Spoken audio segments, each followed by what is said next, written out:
The night is warm and still. A silver moon floats above dark waters, casting a shimmering trail across the calm expanse of the Mediterranean Sea. Along the shore, palm fronds sway with a whisper against ivory columns. The city breathes softly beneath the stars, its rooftops cooled by the desert breeze, its harbor dotted with gently rocking ships, their sails lowered and quiet. Lanterns glow along the walkways of marble palaces, flickering gold in the distance like a constellation resting just above the earth. Somewhere within the hush of Alexandria, footsteps echo in polished corridors. A woman walks slowly, her robes trailing behind her in quiet rhythm with her thoughts. She passes through archways carved with ancient symbols, past bronze doors and fountains that whisper the names of gods. In her hand, she holds a small scroll, a message, or a poem, or perhaps a map of the stars. Her steps are calm, her gaze steady, her presence unmistakably regal and deeply thoughtful. This is Cleopatra, the queen whose name has drifted across the centuries like incense on still air.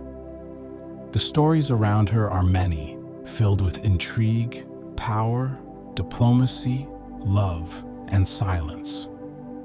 Tonight, we will not chase the noise.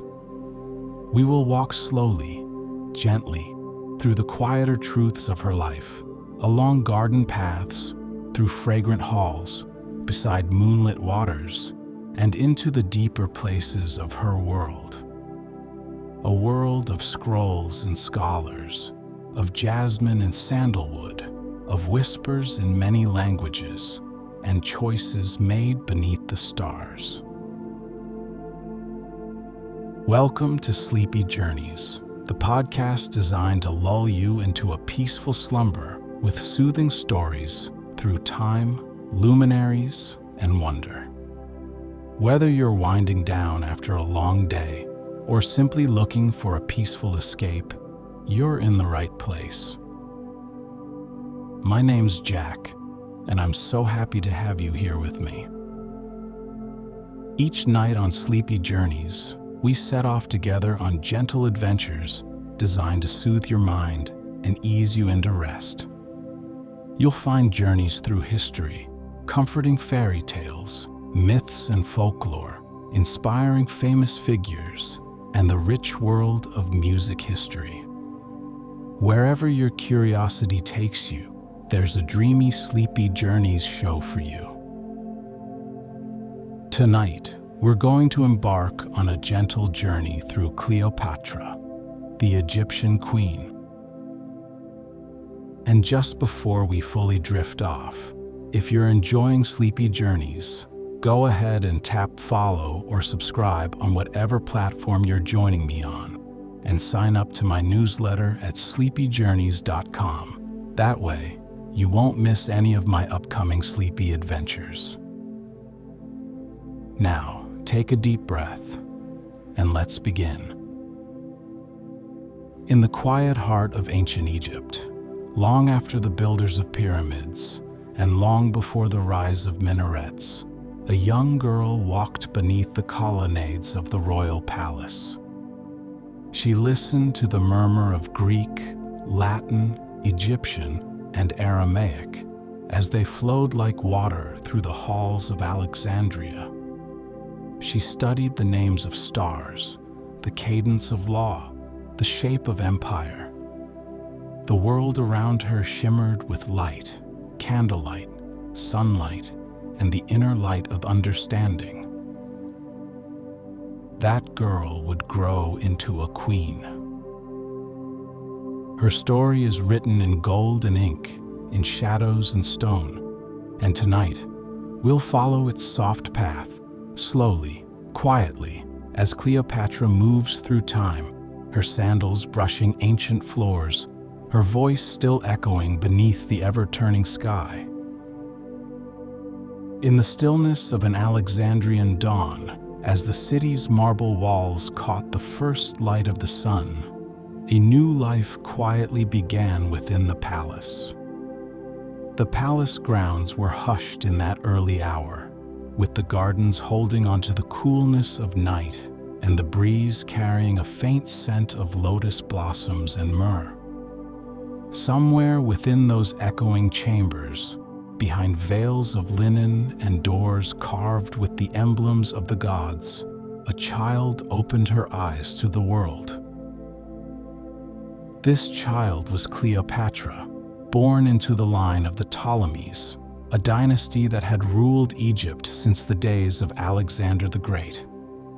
Her birth was marked by tradition and lineage, and by the quiet expectations that came with a royal name.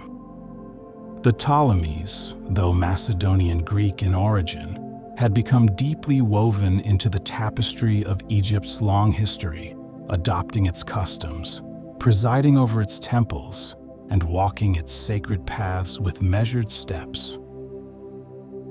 Cleopatra VII Thea, Philopator, as she would later be known, entered a world defined by power, heritage, and subtle tension. The Ptolemaic family, like many royal houses, was steeped in complexity, alliances shaped by marriages within the bloodline, rivalries muted by diplomacy, and succession determined not only by birth, but by perception, favor, and fortitude. The palace was both sanctuary and arena, a place of quiet study and whispered intrigue. As a child, Cleopatra moved among colonnades of towering stone, beneath ceilings painted with stars and birds in flight. Her days were marked by structure and stillness, mornings with scholars, afternoons among scrolls, and evenings seated in the presence of her father, whose reign was as delicate as it was gilded. Though Egypt was a land rich in grain, gold, and sacred memory, its political standing was tethered closely to the vast reach of Rome, whose influence cast long shadows across Cleopatra's earliest years. In the calm corridors of the palace, she learned to observe the subtle shift in tone during a meeting, the quiet nods of agreement or doubt, the way a message, carefully worded, could change the direction of a room. These were not things taught outright, but things absorbed, like incense clinging to the folds of linen, or the soft sound of papyrus being unrolled in the stillness of a library. She was not yet queen, not yet known to the world beyond Alexandria's gates. But even as a young girl, there was a quiet gravity to her presence, a way of listening that held attention, a posture of calm that drew the gaze. She moved with the quiet precision of someone learning her place in a world that was always watching, always shifting, always waiting. And so, within the grand yet hushed confines of the palace, Cleopatra's story began. Cleopatra's footsteps echoed softly through the marble-floored halls of Alexandria's royal palace, her path lined with scrolls, maps, and the low hum of ancient languages. Her education was deeply woven into the rhythm of her days, a slow and steady absorption of knowledge meant to prepare. The walls of the palace, adorned with painted gods and cosmic diagrams, witnessed the shaping of a mind as sharp as any in her lineage. From a young age, Cleopatra was surrounded by scholars. The Ptolemies, despite their political turmoil, had long been patrons of intellect. The family's greatest legacy, the Library of Alexandria, stood not far from where she slept. Though much of its grandeur had begun to fade by her time, the spirit of learning it once embodied still breathed through the corridors of the city. Within that atmosphere of thought, she was taught with care, precision, and patience. Her tutors instructed her in a chorus of tongues. Cleopatra learned the Greek of her ancestry, as well as the ancient Egyptian language, a rarity among the Ptolemaic rulers.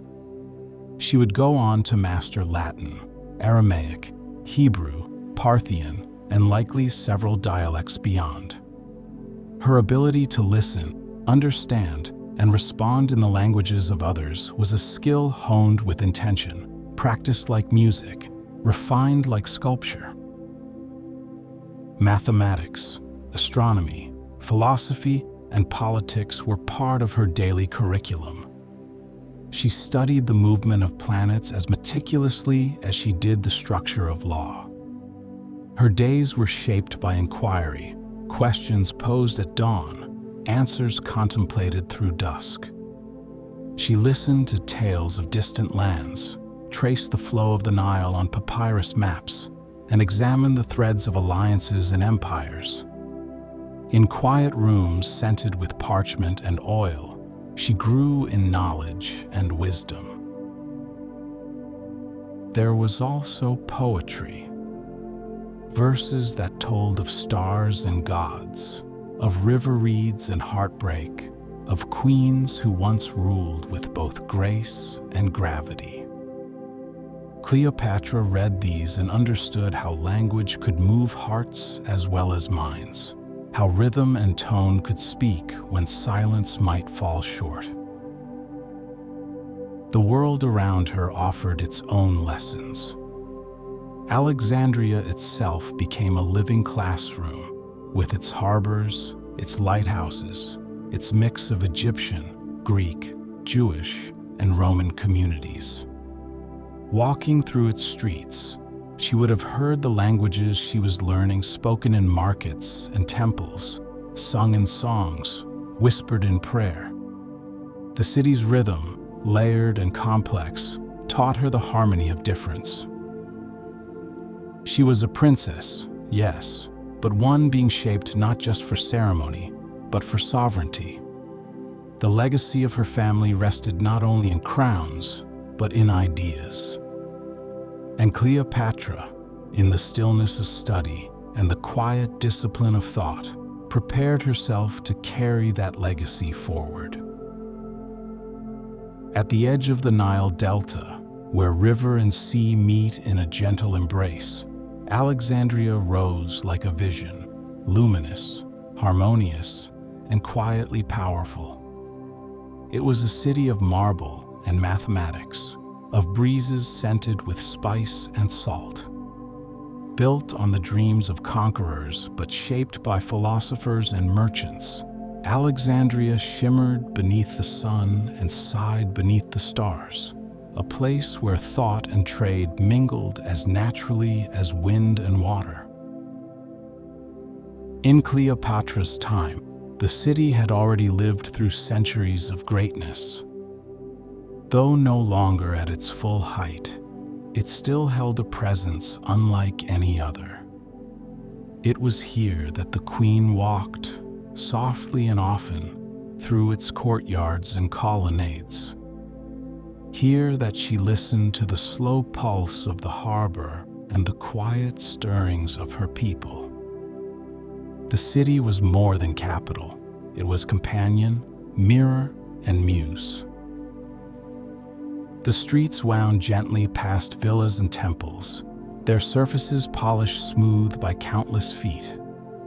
Cypress and date palms leaned over shaded walkways.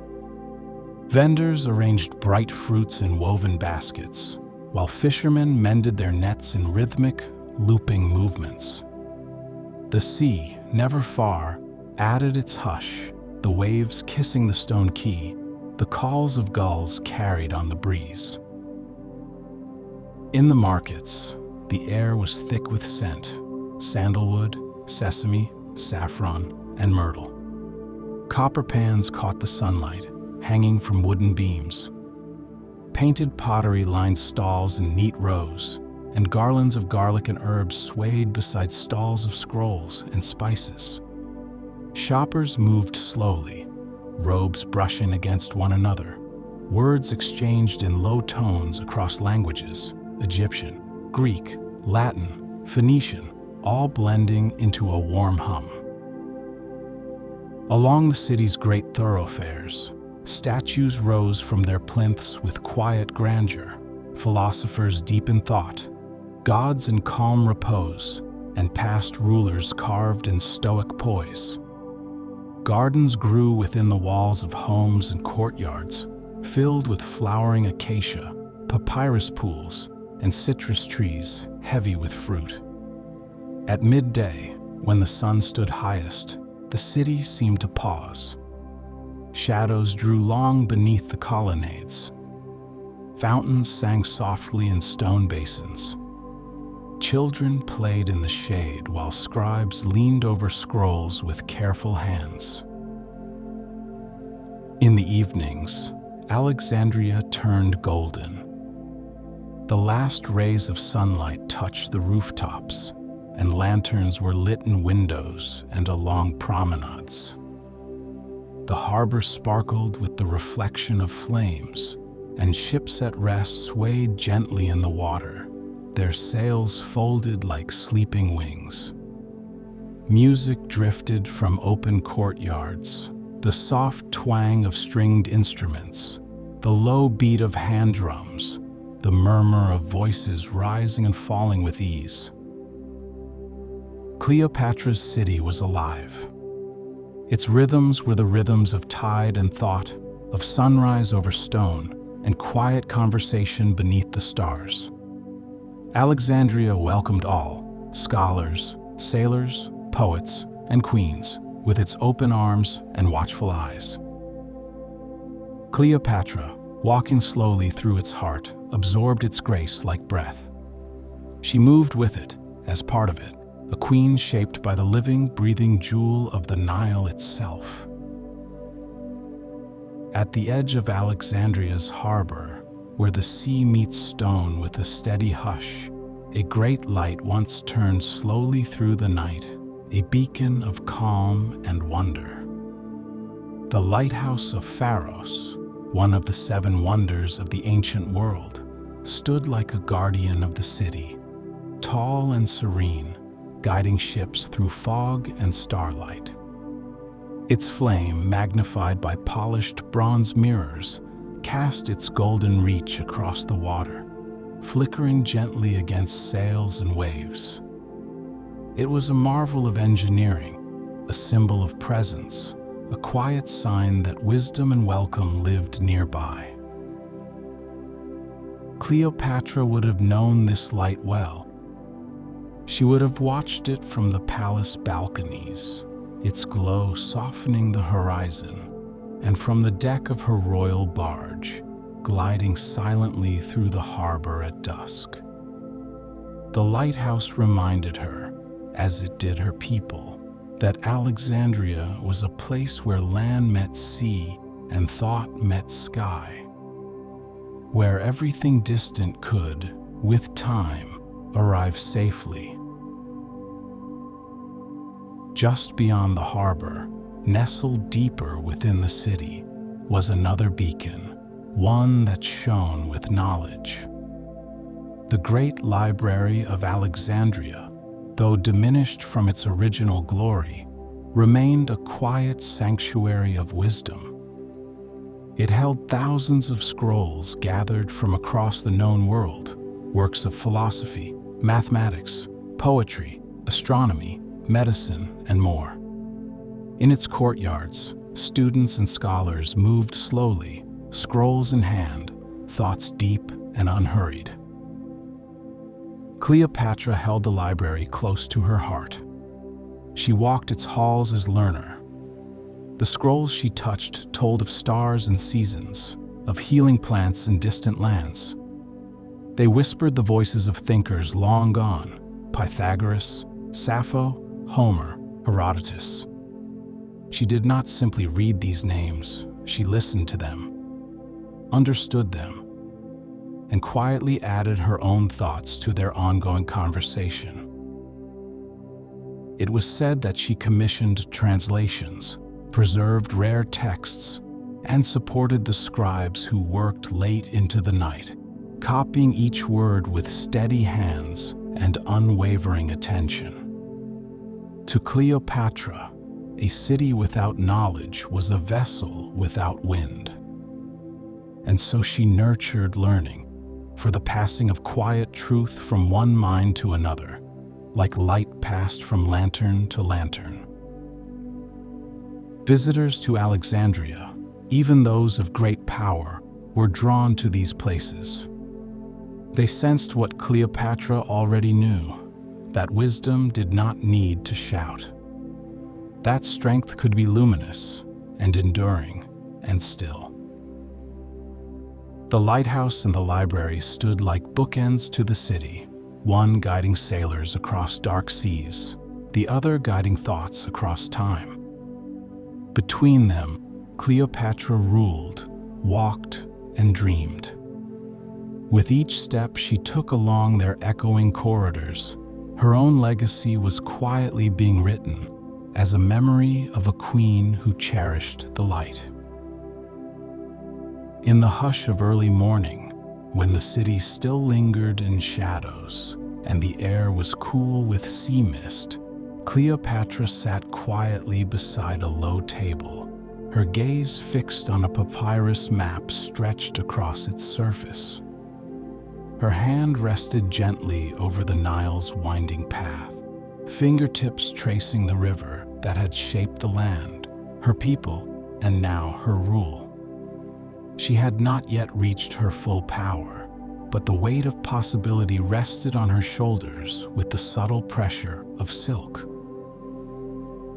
Cleopatra's ascension was marked by careful decisions, by attention to nuance, and by an unwavering awareness of the world around her. When her father passed away, Cleopatra was just 18 years old. By tradition, she was to rule alongside her younger brother. Their co-rule, arranged by dynastic custom, was ceremonial in name but uneasy in practice. Even as the court became a place of whispered loyalties and shifting counsel, Cleopatra did not retreat. She listened. She moved quietly through chambers where decisions were made in shadow. She spoke sparingly, but with intention, knowing that each word carried more than its sound. Her strategy was to endure, to remain, to be seen, to command with calm precision. In time, tensions rose. Cleopatra was exiled from the palace in a carefully crafted maneuver by her brother's advisors. She departed Alexandria, and from the nearby region of Syria, she waited, watched, and planned, reaching out to those who still held her in regard, gathering support slowly, speaking with emissaries under open tents and moonlit skies. Her return was strategic. It was during this period that Julius Caesar arrived in Egypt, summoned to mediate the conflict between Cleopatra and her brother. The young queen understood, even then, that the art of diplomacy was not simply about treaties and gold. So, wrapped in fine cloth, she was said to have entered the palace in secret, delivered to Caesar in silence, carried into his chambers, perhaps hidden in linen, or carpet, or rumor. What followed was not seduction in the tales of old, but conversation, observation, alignment. Cleopatra's intellect, fluency, and calm command impressed Caesar. She spoke with confidence, aware of her land's importance and of Rome's growing appetite for influence. She presented herself as a partner, a sovereign ruler with the knowledge, grace, and resolve to restore order to Egypt. With Caesar's support, her rule was restored. Her brother's forces were defeated. and Cleopatra, poised and watchful, resumed her place on the throne as queen. In the silence that followed the conflict, her court breathed more easily, and the palace gardens once again filled with the scent of jasmine and the soft notes of flute music carried on the Nile breeze. Cleopatra rose through presence, clarity, and stillness. In a world where power often moved loudly, hers moved like the tide, quiet, steady, and undeniable. Within the golden-lit rooms of the Alexandrian palace, words carried weight as instruments of care, clarity, and connection. Cleopatra understood this more deeply than most. She knew that language could bind or divide, elevate or obscure. She knew that to be heard was one thing, but to truly be understood, across cultures and borders, required something gentler and far more powerful. From her earliest days, Cleopatra had immersed herself in languages. Greek had been her cradle tongue, the language of her dynasty and household. But she reached further, embracing the tongues of her people and of the world beyond her palace. She became fluent in Egyptian, the language spoken in the temples, sung in the fields, carved into stone for millennia. In doing so, she became the first Ptolemaic ruler in centuries to truly speak to Egypt as one of its own. Her fluency extended even further. She could speak Latin with ease when Roman envoys arrived, shifting into the rhythm of their empire. She conversed in Aramaic with Eastern traders and in Ethiopian with ambassadors from the south. She was said to have known the languages of the Hebrews, the Medes, and the Parthians, not just for political advantage, but for respect, a quiet acknowledgement of each culture's voice, its song, its way of seeing the world. In court, she adapted gracefully. She welcomed visitors in their native speech, listened without interpreter, and offered replies that felt both intimate and precise. When she spoke, it was not only the content of her words that mattered, but the tone, steady, soft, and certain. There was no need for force. Her command came through understanding, through the subtle movement of language shaped with care. The throne room itself became a place of linguistic harmony. Within those stone walls hung with linen and gold, where carved lotus blossoms crowned each pillar, Cleopatra conducted her rule as if guiding a gentle tide. Letters from distant rulers were answered in their own tongues. Edicts were composed with clarity, their phrasing chosen not only for legality, but for calm reception. Treaties, trade agreements, and philosophical conversations all found her attentive and exact. It was not only formal speech that mattered. Cleopatra knew the language of presence, the quiet pause before a decision, the angle of a glance in a crowded room, the silence that speaks volumes when nothing needs to be said. She understood diplomacy, layered, lived, and deeply human. Her court, therefore, was a place where ideas flowed like the Nile, strong, winding, and continuous, where voices of different lands met in mutual regard, where language braided nations together in shared dialogue. Through this quiet mastery, Cleopatra shaped her reign. The Nile moved slowly beneath the moonlight, its surface smooth as silk, reflecting lanterns strung along the water's edge. Palm trees swayed in the quiet breeze. The night was warm and fragrant, heavy with the scent of lotus and tamarisk. On the broad river, Cleopatra's royal barge drifted without haste, its sails perfumed, its oars dipping soundlessly into the water. Draped in soft linens and gold thread, it carried more than a queen. It carried presence, intention, and a careful welcome. It was aboard such a vessel, or in the hush of a private chamber, that Cleopatra and Julius Caesar first shared their long and consequential conversation. He was older, a general from a distant republic whose ambitions reached across the known world. She was young, thoughtful, observant, a ruler still finding her footing in a land as ancient as the stars. Their meeting has been retold in countless ways, some dramatic, some grand, but in truth, it was likely a quiet meeting, deliberate and filled with long silences between carefully chosen words. Cleopatra offered understanding of Egypt, of politics, of Rome's reach and its needs. She listened, and when she replied, it was with insight drawn from years of quiet study. She spoke of Egypt's grain, of the Nile's rhythms, of the temples and their priests, of balance and alliance. Her words were shaped like riverstones, smooth, patient, worn wise by time.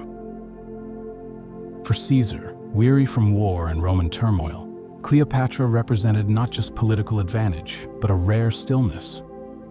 Her rule, though challenged, was marked by vision. Her city, Alexandria, was unlike any other, a place where light and learning prevailed even in uncertain times. The more he listened, the more he saw not a pawn or prize, but a sovereign mind with her own path to walk. He stayed in Egypt longer than expected. Days stretched into weeks. While tensions outside the palace simmered, within its walls, the two rulers shared conversations and evenings that moved like the river outside, slow, winding, and layered. Cleopatra introduced him to her court, her customs, and the culture she carried like silk, light, strong, quietly brilliant. It was during this time that Cleopatra gave birth to their son, known to history as Caesarion. The child was a quiet symbol, delicate yet significant. He represented both legacy and hope, a blending of two worlds, Egypt's ancient soul and Rome's restless spirit. Their connection shaped the tone of what came after. Caesar returned to Rome, and Cleopatra, ever steady, remained in Alexandria, continuing her reign with calm assurance. She ruled as mother and monarch, her hand now steadier on the reins of power, her gaze fixed on the distant lands across the sea. The Nile kept flowing. The barge, once lit with golden lamps, was moored again in quiet waters. And in her palace, Cleopatra carried forward, still listening, still leading, her presence as unwavering as the stars that turned slowly above. Within the quiet halls of the Alexandrian palace, soft footsteps echoed through colonnades lined with flowering jasmine. Gentle voices murmured in the distance, and the hush of morning sunlight filtered through sheer linen drapes, casting golden patterns on smooth stone floors. Here, in the stillness of a royal chamber, warmed by the rhythm of Nile winds, Cleopatra held her son close. Caesarion, little Caesar, rested in the arms of the queen as a child and a symbol of continuity. His birth was more than lineage. It was promise, quietly wrapped in linen, breathing softly beside the queen who had brought him into the world with both care and quiet strength. He would grow up among scholars, scribes, and statues, but also in gardens, among rose petals and the soft splash of fountains, his world shaped by calm. Cleopatra did not shield her son from responsibility, but she did not hurry it either.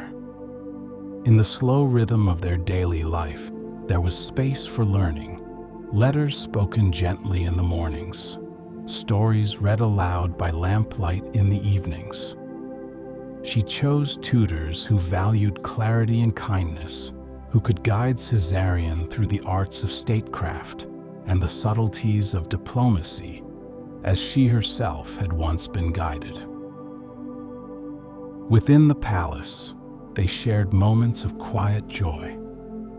Cleopatra would walk with her son through the inner gardens, pointing out constellations carved in temple ceilings and naming the birds that nested in papyrus fronds. She taught him not only words and laws, but gestures, how to listen when others spoke, how to remain still in thought before responding, how to recognize sincerity behind speech. Outside their private world, Rome's attention stirred. Whispers of Caesar's child echoed across the Mediterranean, some with curiosity, others with doubt. But in Alexandria, those whispers were distant.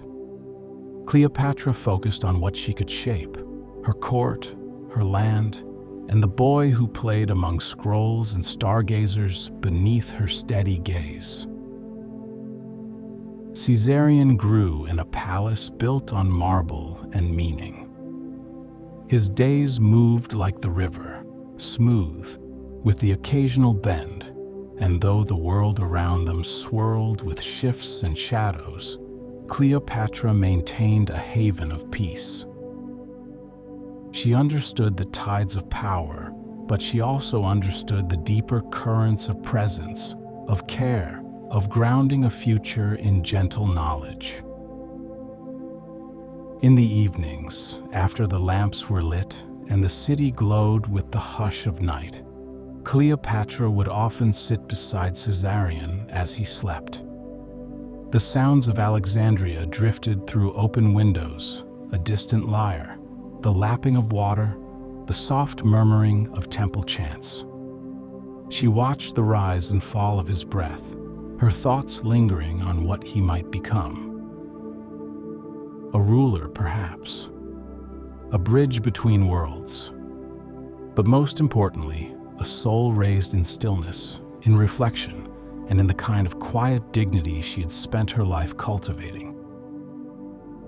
In him, she saw not just legacy, but possibility, shaped not by ambition alone, but by balance, wisdom, and a love as enduring as the Nile.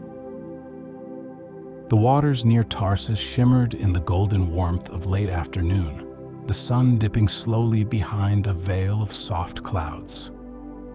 The river Cydnus flowed gently toward the sea, carrying on its surface the hush of distant voices, the creak of oars, and the scent of incense mingled with rose petals.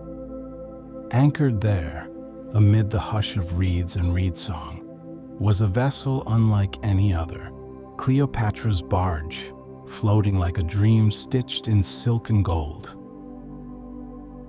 It was not ostentation that set the barge apart, but atmosphere. Its sails were purple, catching the light like unfolding dusk. Its silver oars moved with silent rhythm, dipping and lifting as if stirred by thought rather than hand. On deck, attendants moved like shadows, their steps softened by woven rugs and whispers. The queen reclined beneath a canopy of embroidered linen, her presence calm and commanding. She had come to be seen, clearly, fully, and on her terms. Mark Antony, general of Rome and allied to Julius Caesar, had summoned her. But Cleopatra did not arrive with subservience. She arrived with poise, her response as much a message as her appearance. The river, The barge, the flowers, all of it spoke without words. A meeting between East and West was unfolding. Antony, watching from the shore, understood immediately. This was not a monarch to be dismissed, nor a woman to be underestimated. Their meeting unfolded slowly. In a tent of soft cushions and low-burning oil lamps, they spoke across a table of fruit, wine, and shared curiosity. Cleopatra's words were deliberate, her voice steady. She spoke of Egypt, of trade, of Rome's shifting alliances, and of balance, the kind of balance she had long maintained between power and poise. Antony listened. He replied in kind. His nature, known for grandeur and warmth, found comfort in her clarity. Over the following days, conversations deepened. Walks along the riverside became routine. Evenings stretched with soft music, the chords of lutes and the hum of quiet song drifting through the velvet dusk. Often they sat in companionable silence, watching the water move, the lanterns flicker, and the stars rise. In these spaces between words, something deeper took root, a shared understanding. Cleopatra, always aware of the dance between power and subtlety, did not rush the bond. She offered her insights slowly, unfolded her intentions with the care of one accustomed to being heard deeply. Antony responded with ease. His world, often driven by military pace and public performance, slowed in her presence. Her court, her language, her patience, they allowed him to breathe and think differently. By the time their ships turned again toward Egypt, their connection was not one of fleeting attraction, but of quiet formation. They had not signed treaties or made declarations, but something had shifted, a meeting of two sovereign souls who had, for a moment, stood still enough to see one another clearly. As the barge floated again down the Nile, its lanterns mirrored in the river's steady glide, Cleopatra returned home with the calm beginnings of a shared vision, something neither had fully named, yet both already carried. In the warm southern reaches of Egypt, where sandstone temples line the river and the light deepens at dusk, Cleopatra and Antony spent their days surrounded by quiet majesty. Along the banks of the Nile, near Thebes and Luxor, time seemed to stretch out gently, shaped by the rhythm of water, the rustle of palm leaves, and the hush of ancient stone. Together, they walked among the towering columns of Karnak and Luxor, their hands trailing over the cool surfaces carved with sacred words. Each step carried them through centuries of memory. These temples had seen the passage of pharaohs and pilgrims, and now welcomed two rulers whose footsteps were calm and deliberate.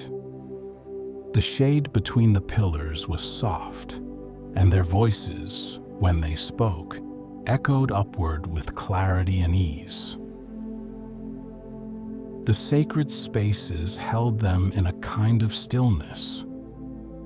At sunrise, the first light filtered through stone archways, bathing the courtyards in gold.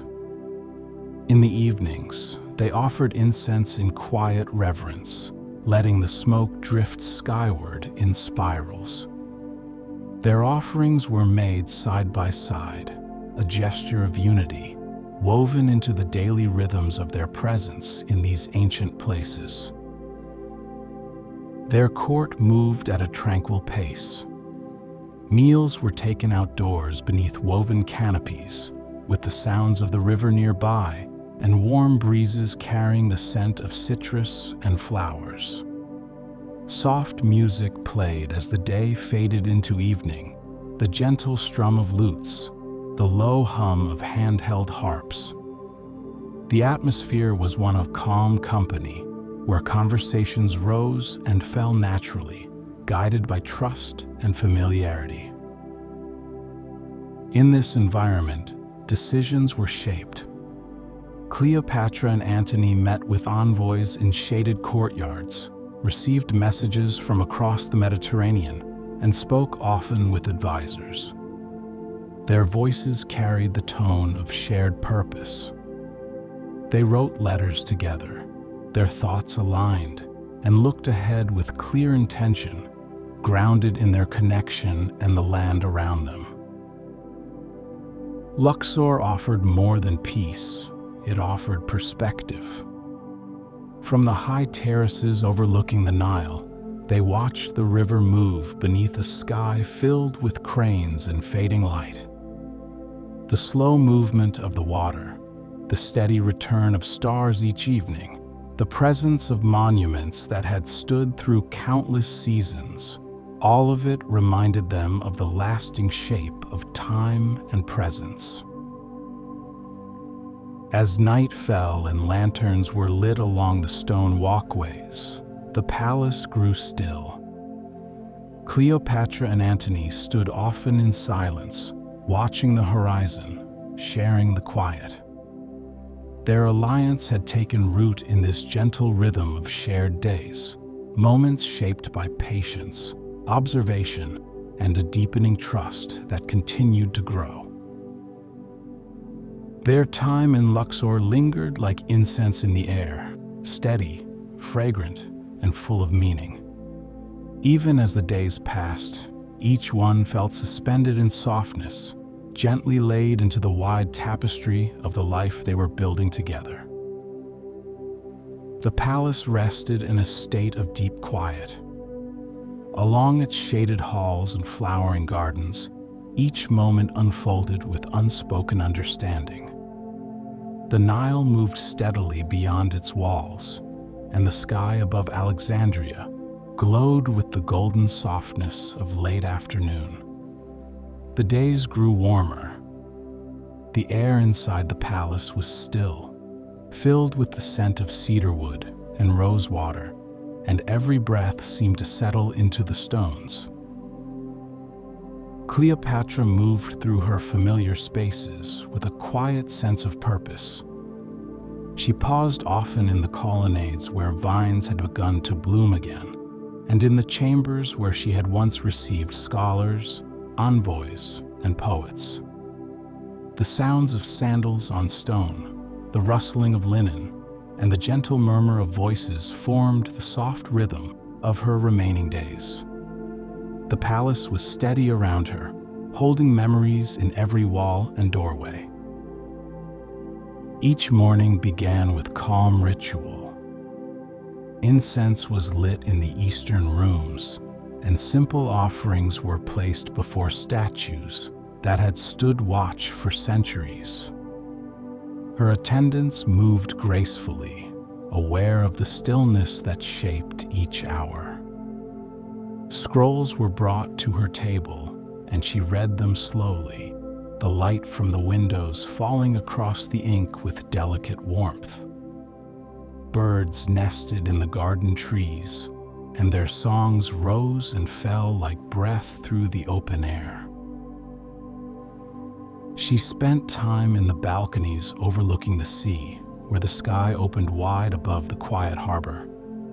The wind carried the scent of salt and sun-warmed stone. From this high place, Cleopatra watched the water stretch toward the horizon. Her thoughts drifted across time. Faces and voices passed gently through her memory, conversations beneath moonlight, decisions shaped in the hush of early morning, journeys made by boat, by foot, by quiet understanding. Within the stillness of her final days, she gave careful attention to the future. Messages were sent with care. Treasures were arranged with meaning. Her children's paths were shaped by thoughtful choices, and she spoke with her advisors with the same clarity and calm she had always shown. Every action felt whole, every decision placed gently into the larger mosaic of her life. She wore her royal robes with ease, their folds softened by time, and their colors deep with quiet beauty. Her jewelry shimmered faintly in the candlelight, and her presence remained steady in each room she entered. There was peace in her expression, in the way she sat beneath painted ceilings, in the way her hands rested lightly against stone and wood. At dusk, she returned to her chambers. The lamps flickered low. Music drifted in from a distant courtyard, slow and melodic. The linen curtains swayed in the evening breeze, and the light of the stars reached in through the high windows. The room held the warmth of memory and the calm of understanding. The day settled around her like a shawl, and she remained composed and present. In this final stretch of time, Cleopatra lived with deep stillness. Her world grew quieter, but never faded. Each hour carried weight, softened by grace. She remained surrounded by symbols, by familiar beauty, and by the gentle rhythm of a life that had always moved with intention. The sands of Egypt stretch far and wide, shaped by time and the slow breath of the desert wind. In that endless landscape of light and shadow, Cleopatra's name remains, carried gently through centuries in story, in symbol, and in memory. Her legacy rests in quiet places, in the rhythm of the Nile, in the worn stones of her palace foundations, and in the way her story continues to unfold in the minds of those who wonder. After her final days in Alexandria, the world changed. Powers shifted. Empires grew. Rome expanded its reach. But Cleopatra's presence never faded. Her life, rich in language, thought, and calm leadership, continued to echo far beyond her time. Artists painted her, writers imagined her, and historians preserved her image in scrolls and stone. Over the years, her figure was shaped again and again, a queen, a scholar, a mother, a ruler whose life drew interest across borders and generations. In truth, her memory does not rest in one moment. It moves across time like the river she once watched from her balcony. Her strength lived in her ability to adapt. Her leadership came from clarity and presence. Her wisdom was shaped by careful listening, by study, and by understanding the quiet rhythm of power. These qualities, gentle and enduring, settled into the fabric of her legacy. Even now, her story invites return. Travelers walk among the ruins of Alexandria. They pause in museum halls where statues stand in calm silence. They read her name in histories, in poems, in quiet reflections that unfold late at night. In all these places, Cleopatra is near, not as myth alone, but as a real presence that once moved through gardens, libraries, and lantern-lit rooms beside the sea. In the sand, there are still fragments.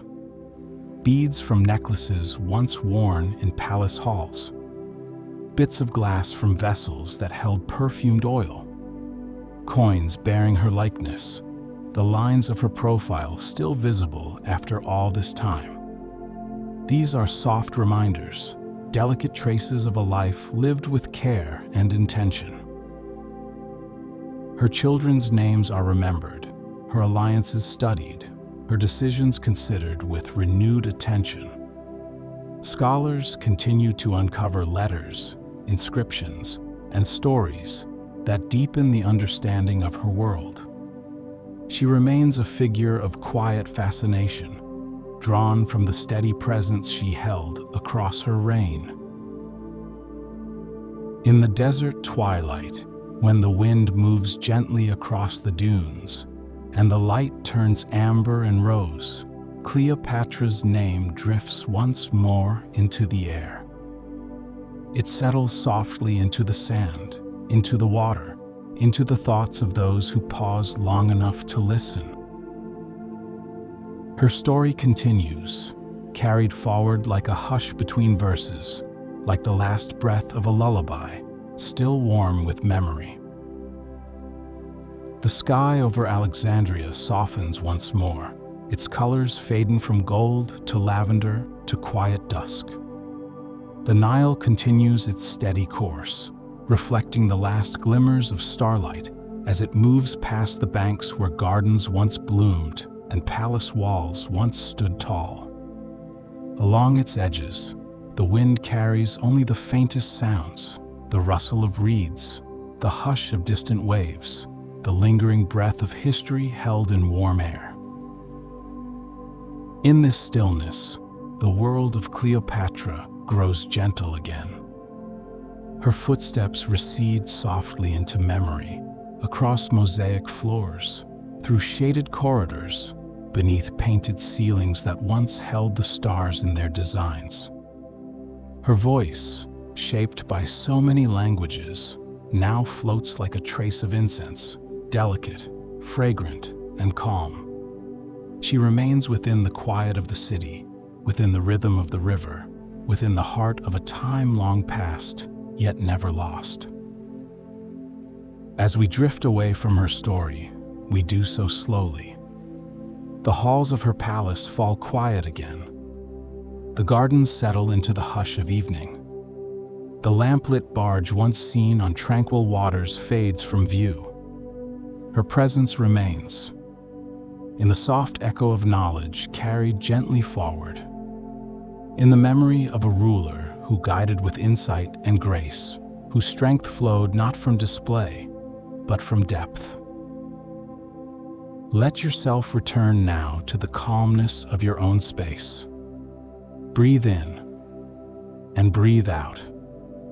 Let the story settle gently in your thoughts, like fine sand sifting to stillness beneath the water. Let your body soften into the comfort around you, your pillow, your blanket, the steady rhythm of your breath. The world is quiet now. There is nothing you need to do, nowhere to go. Just the warmth of this moment and the peaceful trail left by a queen who once moved through moonlight beside the Nile. Thank you for joining me on tonight's journey. I hope it brought you a little peace, a little wonder, and a little closer to rest. Until next time, sweet dreams.